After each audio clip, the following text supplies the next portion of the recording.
Black Dog After Dark is recorded in a video store by people who have been drinking. We swear a lot, and there's spoilers. It's not safe for work, unless you work in a video store and have also been drinking. I've got a jacket made of rats. All right, you primitive screwheads, listen up. Roger, Roger. What's our vector, Victor? I have come here to chew bubblegum and kick ass. I know that, Mr. Man. They also call them cereals. I'm not stupid, you know. The story is ludicrous. You can imagine where it goes from here. Fixes the cable. Why don't you answer? I'll tell you why.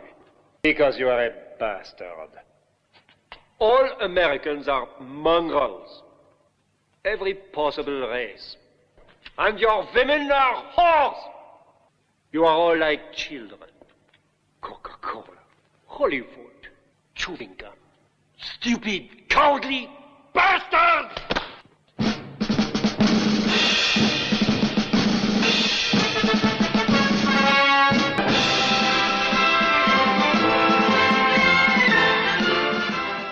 By the way, I don't know if we're recording or not, but where did you buy the weed today?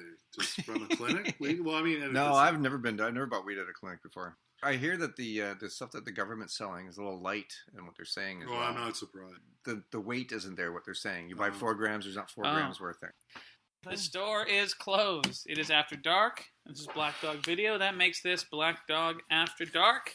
I'm Dylan Reimer, and to my left is... I'm Alex Chisholm. And I'm Darren Gay, and here we are. Alex, it was your pick. I'll let you introduce it. Yes, please do.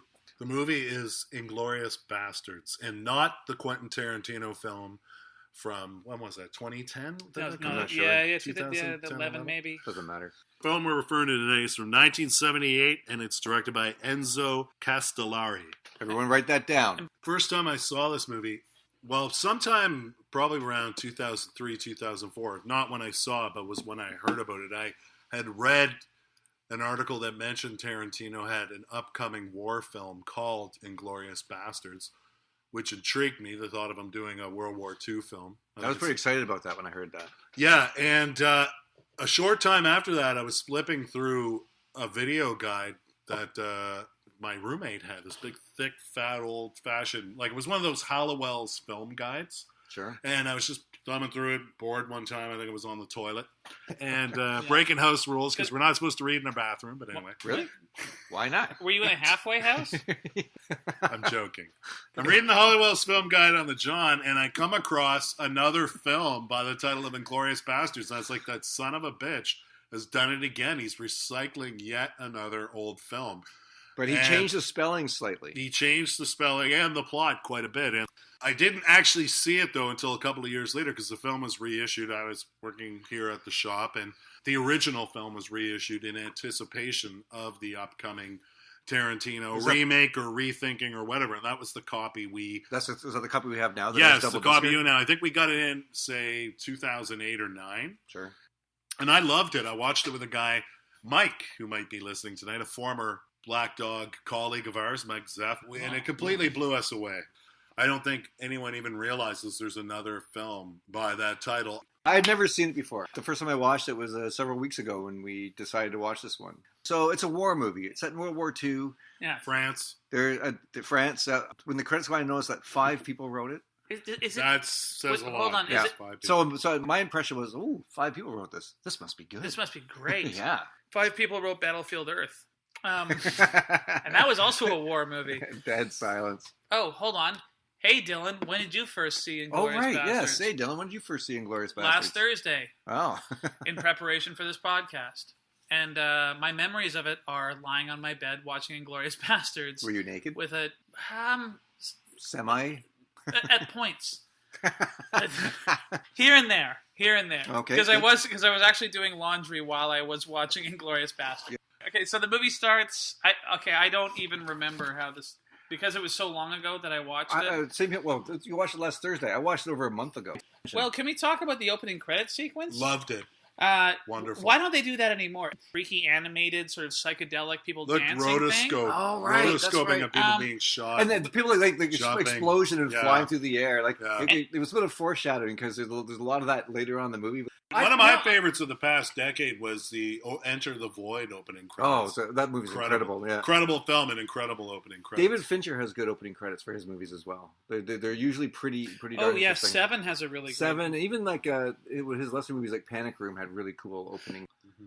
I have great opening credits when I start my day. Do you? Oh yeah, you should see the amazing special effects action that comes out of your pipe. Yeah, that's right. Is that in your bedroom? You've just this day presented by genius Alex Chisholm, starring Alex Chisholm, directed by Alex Chisholm, starring written by, produced by Really okay, cool so deal. The movie starts out, and it's actually a really great shot because it's from inside, I guess, like a troop carrier or whatever. It's full. It's full of bastards. Yeah, but the first thing you see is it's just a dark screen, and the doors open up, and you see like an MP, right? Yes. And he starts calling like roll call. Lebowski. Yeah, and I think Lebowski might be one of the names. It was. They are. Yeah.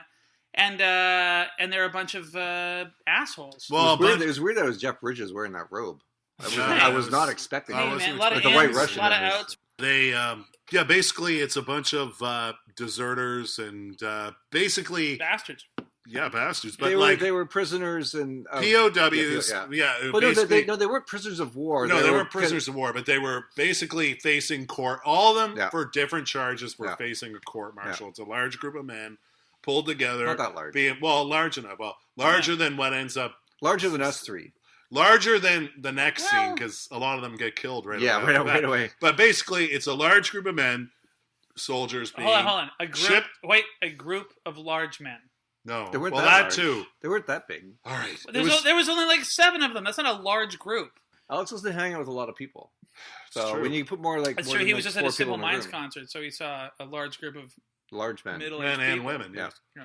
A bunch of people rounded up who are about to face court-martial for various crimes, including desertion and theft and things like that. And being too because there was one guy who had like the worst fake teeth, and he had all the shit that he was carrying around. He had everything.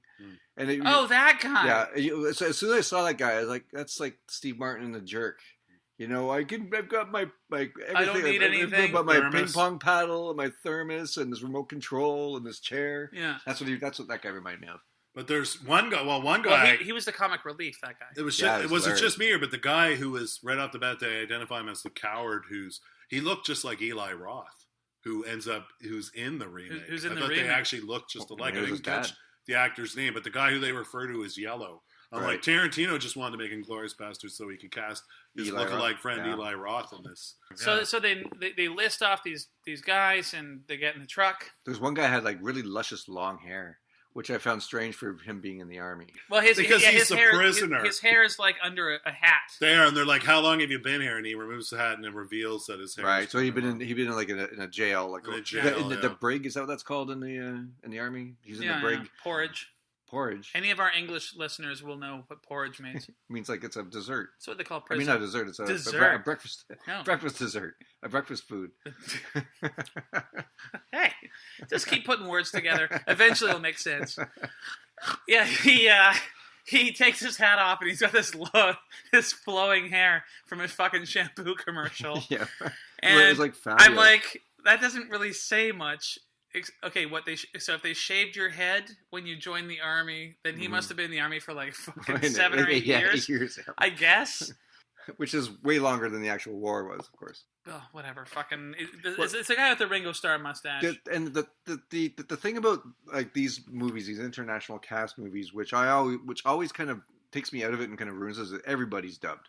Everybody's voice is put in afterwards. I guess what's it, ADR is how that's called when they go into the studio and they re-record everything. Post sync.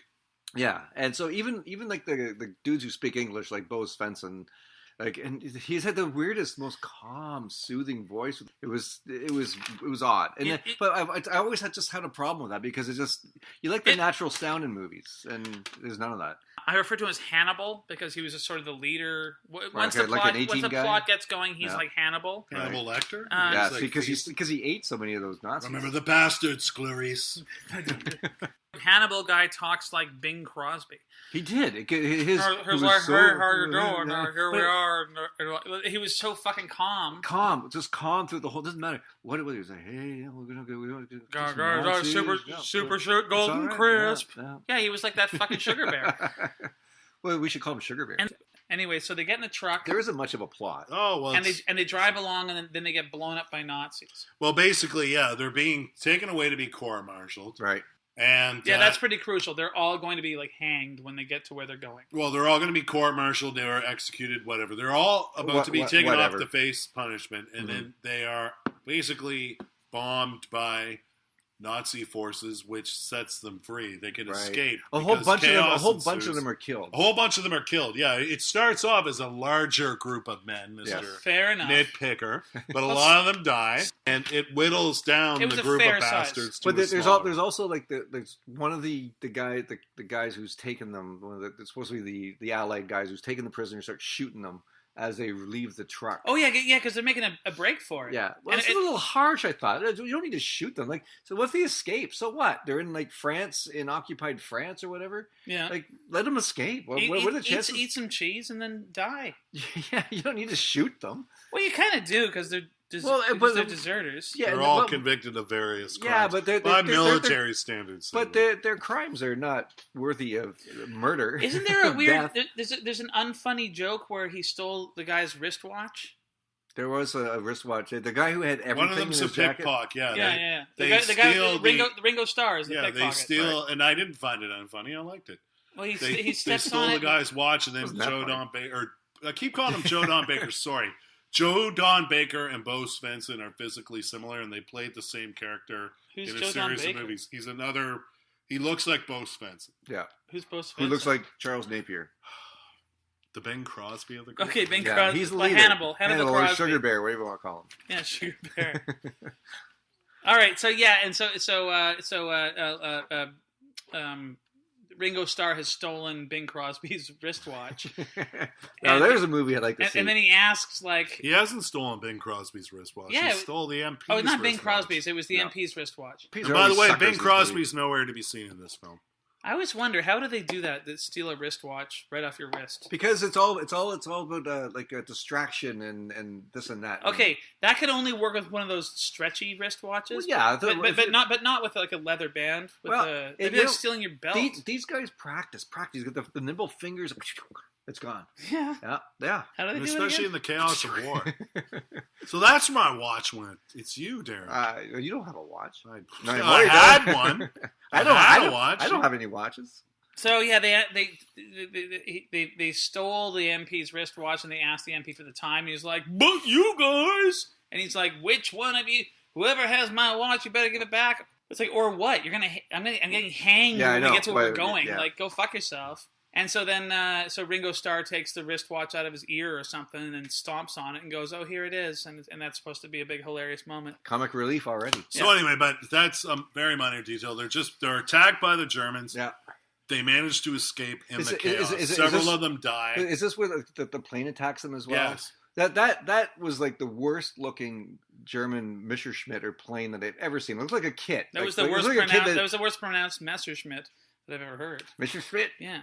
Well, people who live in glass Messerschmitts shouldn't. That plane looked so terrible. It looked like a kit that you go buy down at like Zellers and put together. So. I didn't know. I thought it looked like a shit plane.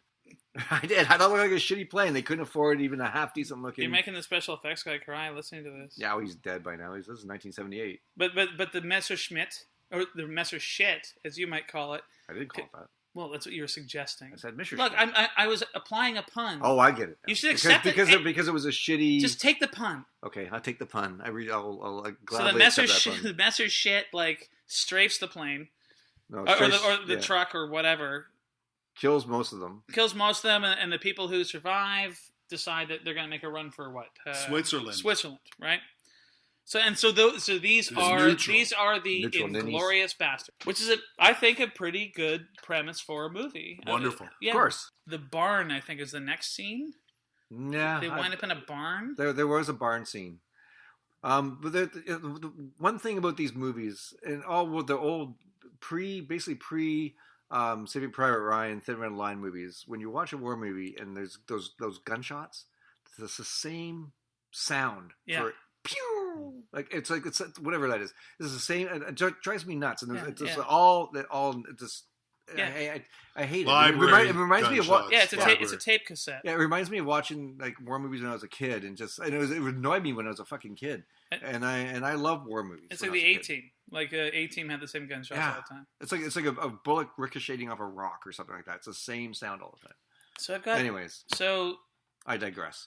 So the Inglorious. So who are the Inglorious Bastards at this point? We got There's a black dude called Bongo, I think. Is that his name? And I'm not being racist. I think that's actually his name. No, he's referred to racistly. There's a racist character. Joker guy. Yeah, a white dude who refers to him as Bongo at one point. Which is strange because the Joker guy, who is a total asshole, somehow becomes the romantic lead near the end of the film. Right. That is kind of weird. He was the we'll get to that, but he was the one I wanted least to survive. You know? Yeah, same here. Yeah, there are racist comments made towards the Fred Williamson character, but they address that in the script. Mm-hmm. Like he's not taking his shit. Yeah. Holy shit, do I love Fred Williamson in this movie? Anyways, they're in a barn. Is that what happens next? Yeah, because there's a bit where Bongo asks the joking guy for salt, and he has a shaker shaped like a grenade. Is this? Yeah, I think so. Did I imagine this? This was the guy who had all the shit, right? He has nuts. Yes. He has nuts in his belt. Yeah. He wants some. He has like some edible nuts. You know who he reminded me of? In his pants, he reminded me of in the movie The Goonies. The character edible. played by Ki Hai Kwan is called Data, and when you watch The Goonies, whenever they're in trouble, Data just has some invention. Right. And you know what you call that, don't you? Deus Ex Machina. Ex Machina. Which we refer to a lot on this podcast. Which you can't pronounce for some reason. Exactly. Deus Ex Machina. Deus Machina. Oh, fuck right. Deus Machina. You're a Deus Ex Machina. You're a fucking Deus Ex Machina. Surf and motto. But there's going deep. In one of the jokes, it's like Bongo, or sorry, what's his name? Fred Williamson? Yes. Asks the joking guy for salt, and then the Ringo Starr joking guy pulls a fucking grenade out, and so he's just carrying around a salt shaker shaped like a grenade. Did they have novelty grenades back in France in World War II? In World War II. Yeah. Hilarious. And then, because they're eating eggs or something, and he shakes the salt from the salt grenade, and then asks, "Do you want pepper?" And then Bongo says, "No, it makes my asshole itch." I've got that written right here too. Great line. What? Did you enjoy the line or not? I totally enjoyed the line. There you go. We both wrote it down. I thought it was great. I loved it. It was crazy. It's a crazy thing to say. So then they get ambushed. Oh yeah, and there's a fucking Nazi hiding in the rafters. There's of always the barn. a Nazi hiding in the rafters. Remember that. Wait a minute. We don't have any rafters here, so we're okay. But my question is, like, maybe there's a Nazi hiding in the spa upstairs. So that there's a scene of some Nazis in like a German headquarters before that, blah blah blah and blah blah blah. Yeah. And they're speaking German with subtitles, and then all of a sudden for the rest of the movie, all the Germans speak English. Huh? I didn't even notice that. I totally noticed that. Alex, you notice that? I noticed that. Isn't there a fight in the barn between Bongo and the racist guy? I think so. Because the racist guy he just can't stop. I think he might even drop the N-bomb at one point. But yeah, there's a Nazi up top, and so the black dude like kicks. He kicks out the kicks out the fucking the support beam, and the Nazi guy goes like, "Boys, sauerkraut," and he fucking lands in a pile of hay. And he's a nice Nazi. He's a good German. Yeah. Spoiler. So they take him under his wing, and they take him along on a. They keep saying he's sick of. He feels that the war is pointless at this point for the Germans to continue fighting, and he hates seeing everyone die. He's given up on the cause. Right. So he just wants to end it. Yeah. But we don't know what point of the war this is either. Thank you. It could. We don't know if it's like 1942, 1944. I think it does say the year of the title card. Is it probably near the end of the war, and it's still occupied France then, right? Yeah. Right. It's like wartime. Yes, it's wartime. France, wartime. So then they're marching around, and they come across another Another group of Nazis? Yeah, in the I think it's right after the barn scene. It might even be very close to the barn scene. There's like a bunch of Nazis and they keep coming with this plan. Oh, the stupid fucking plan they use over and over again. Yeah, that we'll have the one guy he has all these guys prisoners. Yes. That stupid plan that never works. I don't think it works even once. No, and they keep trying. Because they keep going. Wait a minute, why is the one guy with the gun got the fucking 7 guys? 7 guys. Like. Yeah. because they just met this guy, this German guy, and he says, "Oh, I don't like the war." So what they do, they give him a gun. Yeah. Yeah, and they get rid of all their guns. Yeah. and they get caught by Nazis after faking being caught by a Nazi. Everybody that fights them are terrible. They just run at them and they just keep running and they get shot and they get shot and they're terrible shots. They're terrible at attacking, but they're awesome at dying. Yes. Because when they get blown up, they all do like triple backflips and shit. It's like they jump off a trampoline and like fly through the air. It's so funny. So good. But they're not doing any of these. It's only when they die that all of a sudden they're imbued with I think these even powers. if they get shot, they fly through the air. And then, and Fred Williamson loves his machine gun. Yeah. He's always stroking it and going, "Did you miss me, baby?" Oh, that's right. Like, he's got a name for it. It's like Charlotte or something like that, or Charlene or Missy or something Which like is that. That happens in Full Metal Jacket as well. Everyone has names for their guns in that movie. And there's a Joker in that movie. So Fred Williamson loves his machine gun. Mm-hmm. And then I have written naked ladies. That was the weirdest scene. Like when I love that scene. Oh, of course, I loved it too. Well, we all loved it. Like they're all like they're in the fields waiting for something to happen. I'm not sure what was happening in the plot. Like they're still with the German guy. I think they were still pretending to be taken hostage by the German guy. Yeah, and he's supposed to meet up with some other German guys. I'm not exactly sure, but a couple of the bastards stumble across some naked women bathing in the river and frolicking and having it's like 25. Yeah, and they're having like a tickle fight or something in the water. And two of the white members of the bastards strip down and jump into the water. That's right. Unannounced. Yeah, wouldn't that freak you out? Hashtag of me course. too. Well, yeah, but at the same time, I'm just thinking it's lone. Like in its own way, the scene's just showing in the brief couple of seconds it's on there is that it's like. The women in those conditions of the war are just as deprived and lonely as the dudes would be. Yeah. It's war. They all start kind of frolicking around the water, but then when Fred Williamson runs up, these women realize, wow, he's a black American. That's what tips them off that they're American soldiers. So the women are like, grab our guns. They're just triggered to the fact that they're Americans. So like because he's black? Well, yeah, because there's no black German officers. There's no black German soldiers. There's no black Germans. There's a movie from the early 80s or late 70s called The Black Gestapo, though. Yeah, it's not a documentary. It's not. It has nothing to do with the actual Gestapo. It's just a blaxploitation film. Right. Just saying. Is it German women flopping around in the water? Yeah, it's German women in the water. Yeah. And they all decided to go naked swimming all at the same time. It reminded me of that scene in The Warriors. They're like, we're just naked with our tits and pubic hair. And the two white guys are like, yay, splash, splash. I'm like, oh, okay. Well, it wasn't really that. In the Warriors, it was a whole setup because they knew they were the Warriors. In this movie, yeah, because one, they're Germans, and they're not the most tolerant to other races in this period in history. That's a generalization, I think. Well, maybe it is, maybe it's not. My last name is Reimer. Just saying. I'm just saying. I'm Von Reimer. I'm Der Woke, and you clearly. I'm Der Drunk. Anyways, you're naked ladies. You're also Der Redhead. Anyways, they start shooting nude.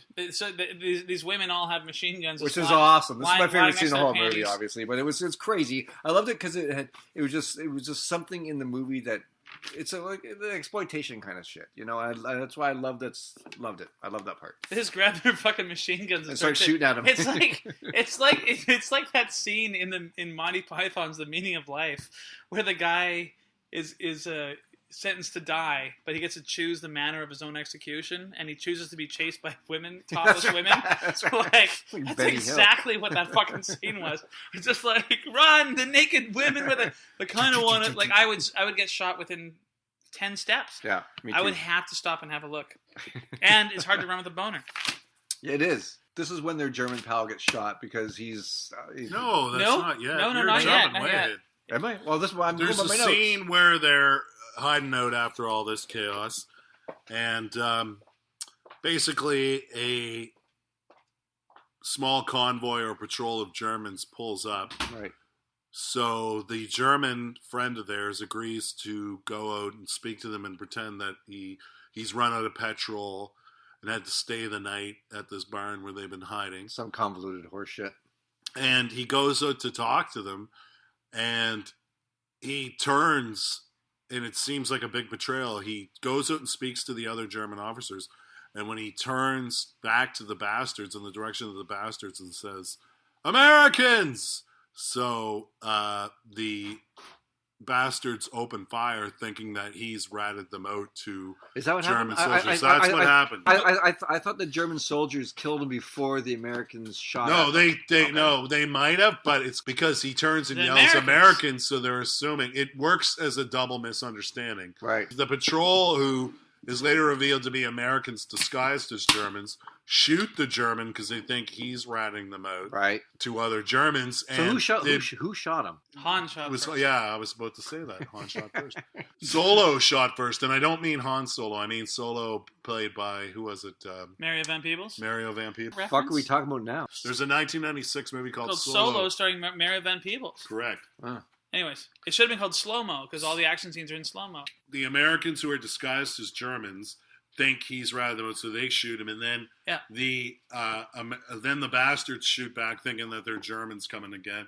That happens here sometimes. Late fees, like just I'll end turns up it- shooting a customer. It turns into a bloodbath. Yeah. What are you gonna do? So many former employees here got shot. That's over why late we have fees. that That's mob. why they're former employees. No, as soon as I saw that, I was like, "Oh, he's clearly saying that they're Americans." And then the bastards are so fucking stupid. Well, this will kill everyone. Like No. it was. Well, they are stupid I because they're criminals in the war. They're not the brightest of. No, Yeah, not. no. And it's the pressure of war. You weren't there, man. That scene I thought was very clunky. Well, I thought you're clunky because I think the scene worked. Well, I'm clunky because I'm half robot. Which You're half? Solo. Mario Van Top Peebles half. Solo. Oh, that's good. Yeah. So after this, they don't know that they've just murdered a bunch of their own countrymen, but they don't care, right? Because they're on the lam. Wait, no, the Germans they killed, they weren't Americans, were they? They weren't They German. were. They were What? Americans. So Okay, yeah, See, that comes out a bit later. Yeah, they shoot the Germans thinking that their German friend is ratting them out. But Right. it turns out, you find out a few scenes later that, in fact, they were Americans disguised as Germans. Well, you're kind of asking for it. Basically, it comes out they eventually encounter French members of the French resistance and learn that there's a plot going on between the Americans and the French resistance to get control of a doomsday device that the Germans have on a train. Good. Because they find Yes, of out course. that they were Americans disguised as Germans to seize this doomsday I device. love how and it's part of a you're plot. kind of both your hands pointed at your dick just there. It's a doomsday device. There's a line here where I guess they're talking about Fred Williamson, Yes. and somebody said they're he's like- black, and then the racist dude, somebody says that's just the way he turned out. Oh yeah. Bo Svensson also says, but he picked him anyway because the Same bastards eventually encounter the French resistance and are mistaken for this team because they've taken the German outfits, maybe, and things like that. Bastards accidentally kill a bunch of Americans in Nazi outfits, and they take the Nazi outfits. What I'm always wondering is, how come no one points out that they have a bunch of bullet holes? If you walked in wearing your Fox Cinema T-shirt and there were like 4 bullet holes, and how would you account for that? Moths. Have you guys ever seen the Buster Keaton movie? Is it The General? The General, yes, brilliant film. Everyone talks about the train scene, but my favorite scene in The General is where he falls asleep in his shed, and when he wakes up, he's in no man's land. And it's an equal amount of I guess Confederates north and south, yeah, south and north on either side. And there's a bunch of uniforms in his shed, so he stitches together this uniform. And a flag. It's like two flags and then 2 uniforms he's wearing. So when he walks across no man's land, both sides are like, "Don't shoot him, he's one of us." Right. But then all of a sudden the wind changes and the flag turns around, and then both sides think he's a fucking turncoat, and they all start shooting at him. So good. So they're wearing these uniforms, and they come across, I guess, a French resistance group. Are we still doing a podcast? Neither of you are looking at each other. I feel like a counselor, like you guys should be sitting on a couch. Talking about your feelings. I'm not sure where we are in the movie, so I know where we are. I'm hoping to listen to you guys. We're and about I'll get back into it here. 5 minutes into the fucking movie. Anyways, I thought we're almost done. They accidentally machine gun a bunch of Americans dressed as Nazis, and then they get taken captive by this French resistance guys, right? They don't get taken captive. Meet up with the French resistance, who mistake them for the Americans who were dressed as Germans because it's who they just killed. Yeah. While they're there, they're all smoking cigarettes and growing their beards and wearing berets, and it goes on for like 10 or 15 fucking minutes. And that's when the pretty French nurse says to the useless guy, "You're very young. You're very young too." Sorry, she's attracted to one of the other guys, but then the racist, obnoxious piece of shit guy. Oh, he pretends to have like appendicitis. Yeah, he horns in on the action. Of all the things, it's the middle of the war, and you're like, my appendix. This is my tonsils. Yeah.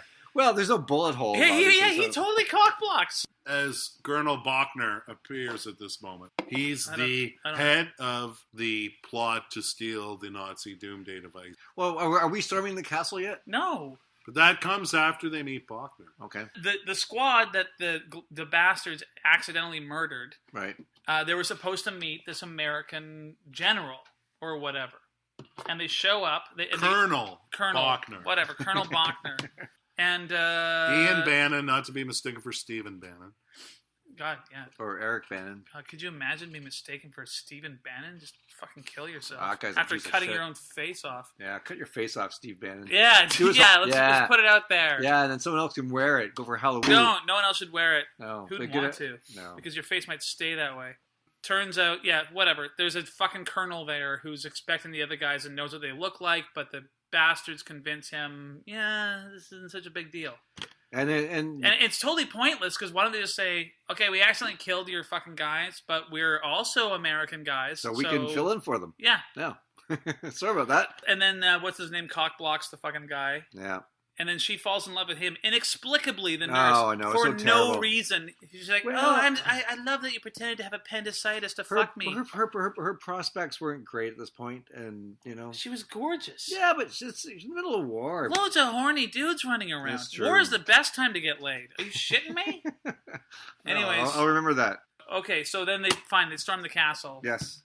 I don't know why they're storming the which castle. is really easy. They actually kill a guy with a slingshot. Okay, we're going to talk about the slingshot. Uh-huh.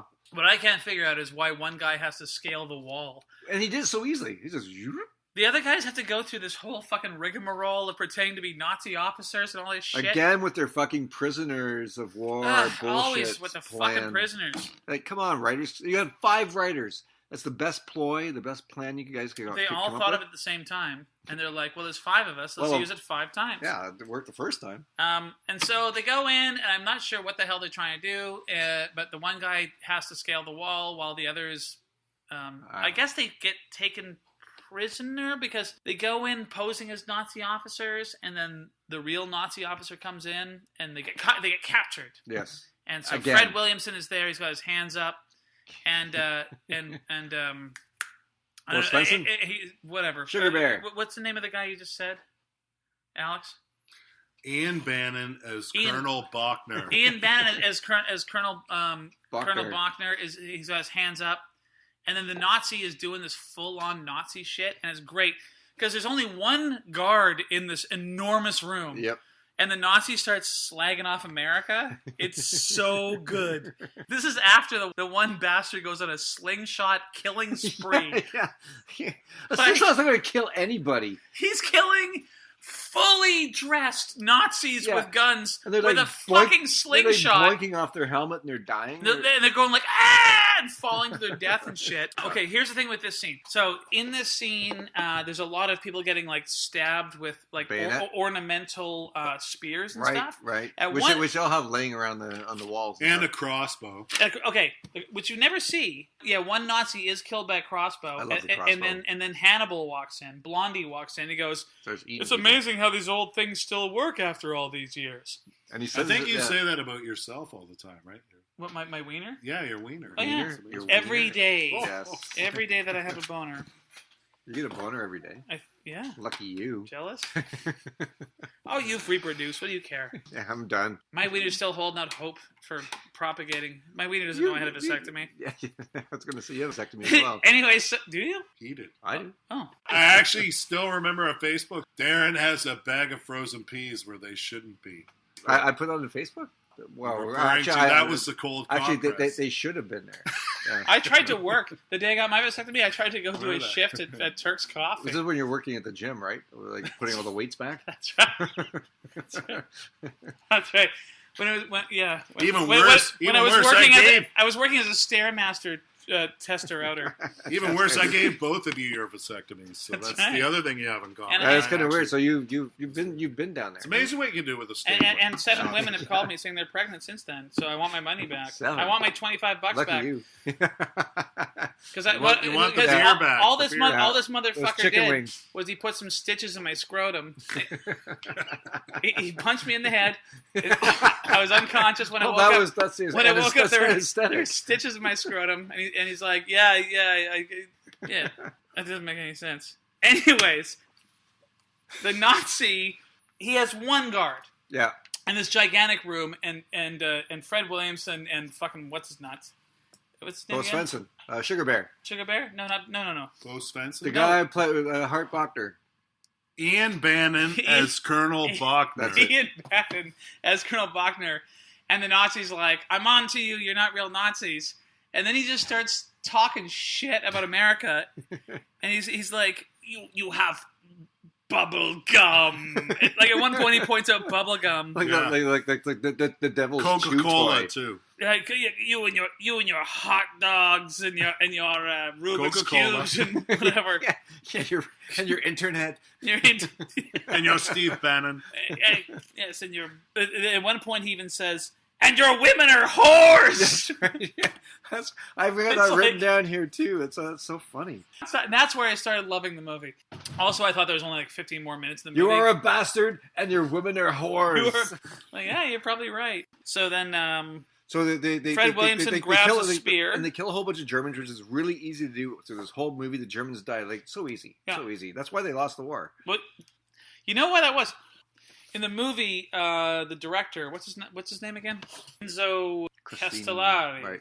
Enzo Castellari. A new government had just gotten in Italy. When they were doing this movie. Yeah. Wait, your arm. Okay, I'm the fridge guy. You Come are? on, fridge guy. You're standing right in front of the handle that opens it. Every fucking podcast. He is the handle that opens. You it. too? Yes, please. Yeah, you. Jesus Christ. I edit it. I buy my own fucking beer, and then I have to give you guys the Oh goddamn. my god. You want your own trailer now, is that it? I wouldn't mind a trailer. I just want a home. Back to the Just trailer. want a home. If I make it back to this movie, the Yes. reason that ludicrous slingshot scene. Ludacris is in this movie. Yes, and a lesser-known rapper named Slingshot. He's like a hillbilly. He dresses like Huck Finn.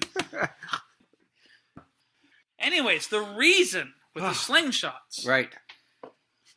and the spear and the weird scene where you hear a tussle and then fucking Blondie, Hannibal, Bo, what's his nuts? Sugar Bear.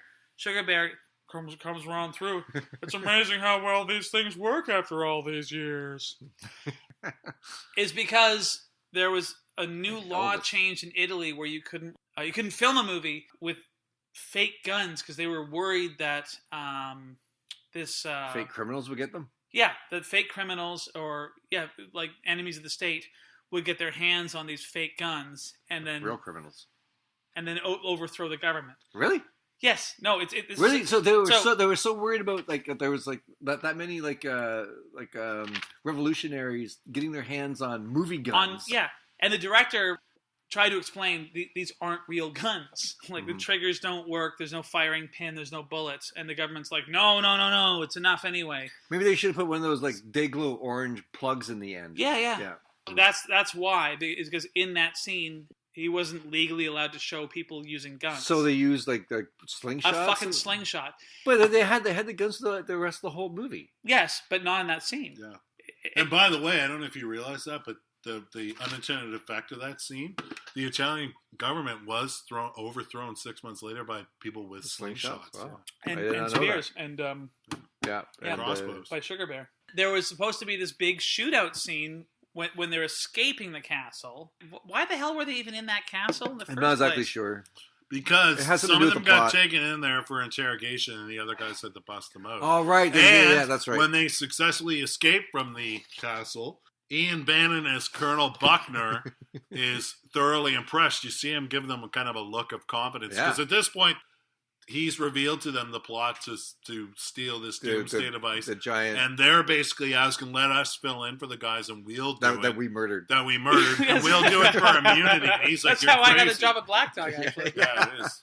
I can't Murdered Mike Zeff. Yeah. Hi, Mike. So there was supposed to be this big shootout scene when they get out of the castle. They couldn't do that anymore because the gun laws. the rubber guns or whatever. They do something that I've always wanted to do, where you're on a Yeah. wire and you slide down the So safety. they- I've always wanted to do Well, that. you know, make sure you don't do it with your hands. No, because all the not skin bare and hand, bones yes. will come off. Yeah. And But it falls to your death. They have like a little thingamajiggy. And it's very convenient. They all had a little thingamajiggy to put on the wire going down from one part of the castle to the next. Like, It was just like a piece of fabric, wasn't it? because they all army guys carry a little piece of fabric with them, like to stroke in times of stress. Or It's just like a Linus. Yes. It's like a security blanket. It's a very tiny security blanket. It's like a 3x3 inch security blanket. It's a very impressive stunt. Yeah, I like Because that part. It's actually probably my favorite part of the whole movie. What about the naked women swimming? That was before bikini waxing. Okay. So to escape, they basically drop a rope down to like a truck, and then they all slide down. Zip line into the truck. Zip line down into the truck, Yeah. which was a real stunt that, Well, yeah. Well, that they did. Wasn't Now- computer generated. Now at this There's no point, drones I there. hit pause, and I had to.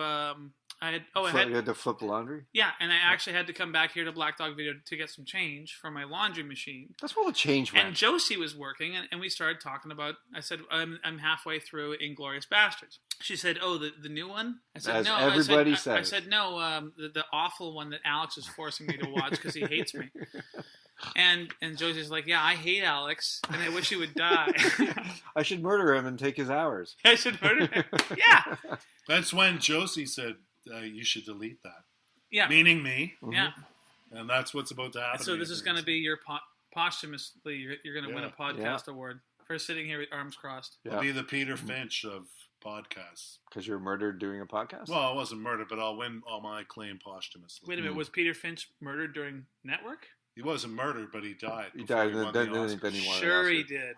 And so Josie suggested, because she's like, I think that movie was directed by a stunt man, Which one we were talking about? the one we're talking about. Oh, really? Who's a stuntman?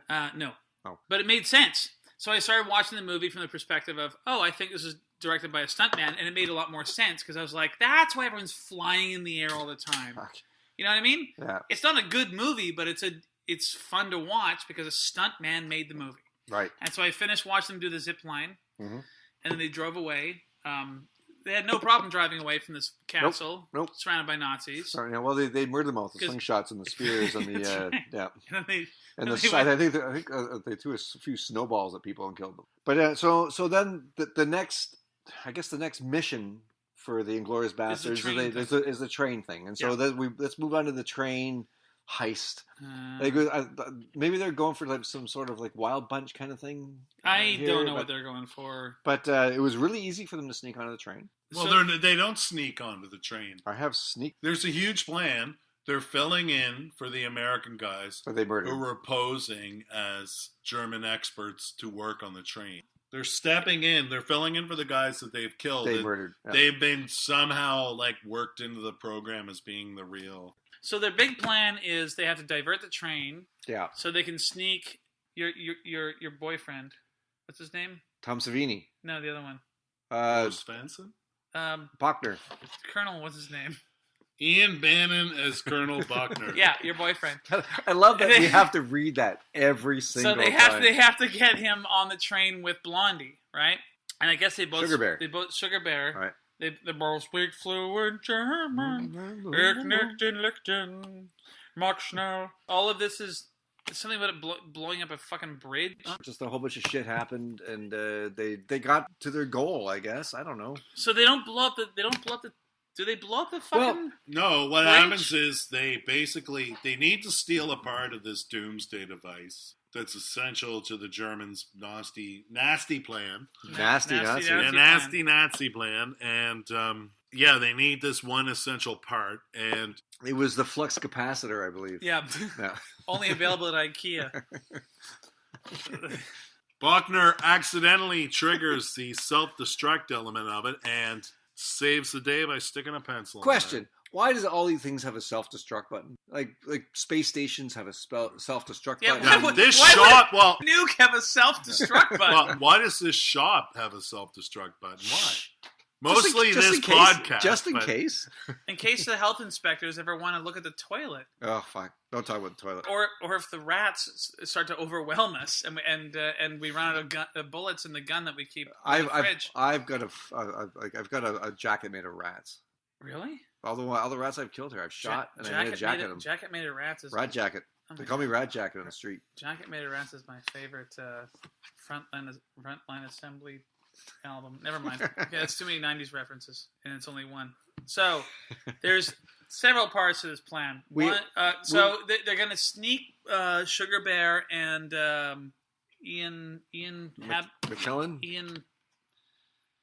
Ian Boothby. Ian Bannon as Colonel Buckner on the train, Right. and they're going to infiltrate the fucking the huge dick, and then AKA missile. the guy Ringo Starr. He's off somewhere. He learns some information. He takes off on a motorcycle. Well, no, he fucks up because he can't. Because the device that he's supposed to send information to the bastards with is broken. Right. So he has to do a Steve McQueen motorcycle. Right. The Great Escape on the motorcycle and thing. it's totally Great Escape ripoff. Yeah. And he gets killed doing it. He gets killed doing it. Spoiler alert. And he has nothing funny to say when he dies. No. By the way, one of my like, favorite pull lines my in this finger movie. or something. But There's a great moment where they're chucking the officers off the train. There's a great line. The German officers are falling off the train. I'm just throwing that because they're throwing grenades or shooting and everyone's blowing up. People are like blowing through the windows Falling and off like the- doing yeah. like a triple somersault. what is this? Yeah, On and the everyone's super like, train. everyone's like a triple axle off the trains. And there's also this. Then down in the river, underneath the bridge, where the train's going to go across. With the naked women are still bathing. Fuck, that'd be Oh, great, right. wouldn't it? It would be great, but they're not. Super obvious disguises in the river with reeds stuck to the side of their helmets. I always love it when people think that no one's going to notice, because these Nazis are standing on the bridge and no one notices like these reeds going against the tide and like dudes like swimming. And unless the water is like so murky that you can't see like an inch down, you're gonna see some guys. That's never gonna. It reminded me of was it Octopussy, where James Bond's got like this fucking alligator, helmet. It was a fake alligator. Yeah, it looks so phony. And then of course he steps out and he's wearing a tuxedo with an alligator helmet or whatever, or maybe it was a duck. I can't remember. I don't remember that either. It was Howard the Duck. It was you and your Howard the Duck. And you're referencing the movie. Here you are. Stop thinking of the fucking movie. And here you are singing the theme song. Yeah, okay, only you would know that was the theme song to Howard the Duck. By the way, do you know who composed that theme song? Oh my God, you? Howard Thomas Sharp? Dolby. Shit. Really? Me. You blinded me with science. Is that Thomas Dolby? Every time. Fuck yeah. Every time I hear the song "She Blinded Me with Science," the line should be because she threw raw potassium in my eyes. Yeah. There are so many ways to blind someone with science. Yeah, that is one. Hold on, we're getting way off track here. So there's a bunch of shooting, and on the train, on the bridge, Fred Williamson gets shot. No, wait. And the guy, and then hold on, you miss. We have to. Does it matter? Yes, it matters because Fred Williamson. This is the point where he becomes the star of the fucking movie. Yes. Blondie and Sugar Bear are on the minutes. train, and they discover that it's not a self-destruct mechanism. It's that they accidentally trigger. Oh, but by the way, they kill all the Nazis on the train. So now they're on a runaway train with a fucking nuke. They accidentally trigger the fucking the mechanism, and so Sugar Bear puts a pencil. Because he had a pencil. And it's a good joke. But the train is out of control at this point. But there's still a bunch of Nazis on it. And this is where Fred Williamson does the most amazing stunt in the entire movie. Is he runs alongside the train. Right. And then he goes onto a bridge and then he drops onto a fucking train. by the way, that was actually Fred Williamson doing that. Awesome. He did like all of his own stunts in this movie. He's the man. You guys really should watch the featurette. It was impressive. I only watched that interview with Tarantino, unfortunately. Yeah. And once Tarantino stopped sucking the Italian guy's dick, they actually started talking about your boyfriend has to get off the fucking train. Who's Alex's boyfriend? So and so is Colonel Mustard. Yeah, in the pantry. Dan Bannon as Colonel Buckner. Yeah, I can't remember that. I think Colonel Buckner jumps off the train, and there's a bunch of fighting and stuff on the train, but whatever. Yeah, it doesn't matter. And then Ian Buckner knows. Oh, right. And what we haven't mentioned is that the Nazis are onto them, and they know it's going to happen. Right, and they brought in they're in a town ahead of them. An entire squadron, an entire platoon. Fred Williamson warns them. That's it. So Fred Williamson is running. Right. He jumps on the train, and it's such a good stunt. He does that himself. He gets shot at some point, and then Sugar Bear says, "How you feeling?" Mm-hmm. I don't know, man. I just got shot. Oh, and then he throws him off the train. He says, Bing Crosby says, "Hi, how are you feeling?" And then Fred Williamson says, "Not too good." And then he opens the door and then throws him off the train. Jumps off the train. Tosses shot up Fred off the train. Meanwhile, all the Nazis are meeting at the next station because they're like, "We're gonna get these fucking bastards once and for all." But what they don't know is that Sugar Bear's completely taken over by Bo's fence. And they pull in and fucking Sugar Bear pulls the pencil out of the self-destruct sequence. And it pulls in and incinerates a bunch of people who kills them.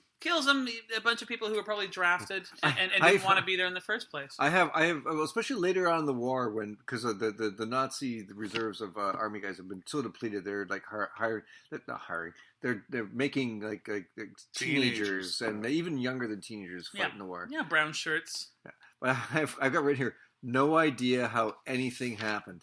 I have no idea how anything. And then all the blowing up at the end with all the models. There's better models in a Godzilla movie than the blowing up at the models. I disagree. Oh, I totally agree. Not worse. I totally agree with what I just said. Not worse than Godzilla. Oh, and they were shitty looking and models. They were wonderful. Like Godzilla in 1998? No, like Godzilla like 1978. Oh, remember Godzilla in 1984? Remember that? Raymond Burr's in the original. 84, is that the math? There was one called Godzilla 1985. Which is the Ferris Bueller one? The one that rolling. I remember. That's 98. That was the worst, but it's pretty bad. But all the models blowing up to the end. Okay, basically the last 15 minutes of this movie is just people getting shot, and there's so much slow motion, which is something that fucking Tarantino and the director fucking go on about. If you watch the interview, it's like seriously like 7 minutes of them talking about how much they love slow motion. I love slow motion too when it's effective. It can be insanely effective. So do I. Effective, but I don't want it infective. It can be really infective. You can get totally like an infection from slow motion, and it's terrible. But Tarantino and this director talking about, I like watching slow motion. Mm-hmm. I don't like hearing people talk about how great slow motion is. Being in it. Well, my entire life. Why do you think I look so young? Motion. You don't look young. Yeah, I do. Not really. I'm 83 years old, dude. You do look young for 83. I was born during the Civil War. So you're 183. I think I'm drunk. Anyways, so there's lots of people flipping over in slow motion, lots of fire, lots of ravines, lots of Italian music. And then the music, and then the movie ends, right? No, not yet. So the train pulls in, and Alex's boyfriend pulls the pencil out, and the train blows up and burns a bunch of people who were probably conscripted and didn't want to be there. They're just waiting for the train, actually. And then, and in the middle of the twisted burning death, Tony and Nicole, otherwise known as asshole racist piece of shit, and the nurse, for some reason find each other. They start making out in the and tracks. They start making out, and then that's how the movie ends. Yes. Finally. This movie was also known, or the working titles for this movie was G.I. Bro, which is awesome. Yeah. Well, in America. And Deadly Mission, which is pretty awesome in its own right. Inglourious Bastards is better than Deadly Mission. It's way better, yeah. But yeah, Deadly Mission's terrible because it could be called anything. Can be called Deadly Mission. Yeah. Like us going across the street to have chicken wings. Yeah. Could be called the Deadly Mission. Coming to work here at And you Black know Dog, that's Deadly a deadly mission. mission. It I'll is. tell you, man. It could be. Especially when late fees. I'm just are going to say involved. this: if we have chicken wings tonight, it could be a deadly mission. Well, if you get the really hot ones. Well, no, I don't think they're cooking their wings properly. I go there every Tuesday for wings. Diarrhea mission. Oh, really? I've never had any problems. I bit into a wing there once and had blood. I really did. I called them out on it. Right Was when it from the happened. wing or was it from your gums? No, it was the wing. The wing's full of blood, and a customer noticed it. That's gross. I told you this story. I know, I've heard it like 10 times. Well, I'm getting hungry. All this delicious wing talk. Anyways, GI Bro is phenomenal. well, we're all glorious bastards, aren't we not? No. I'm pretty glorious. I'm not. Against my better will, my better judgment, Or will. my better person, and my better butter, I wound up actually really, really loving Inglourious Bastards because it's just so fucking careless and when you see the old guy when Tarantino's not yakking at him and he's actually talking about his movie in the featurette, you're like, oh yeah, this guy might not be an auteur, but this is someone who just fucking loved making this, and it was totally fresh and totally original. Strangely, any appreciation I had for Tarantino's Inglourious Bastards was completely dissolved Flush down the by toilet. watching this because I was like, well, why is it even called Inglourious Bastards? Anyways, let's So I'm really cool. let's wrap this up. So like Wrap it up. So let's wrap it up. I guess I've done my final thoughts on this. So you like this better than the Tarantino? You like this movie? You would recommend it? Yeah, I would. It's a lot of fun. It doesn't make a lot of sense, but it's a lot of fun.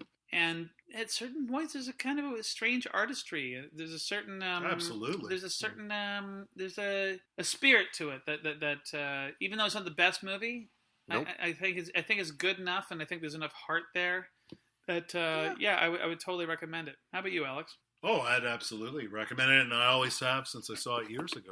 Yeah, I liked it as much this time. I mean, the first time I saw it a couple of years ago, I was like, yeah, cheering it on and Were you stuff. standing in your living room doing that? I was, yeah. Oh. I was That- standing on my street doing that. That must have like freaked out Mike Zeff. It did.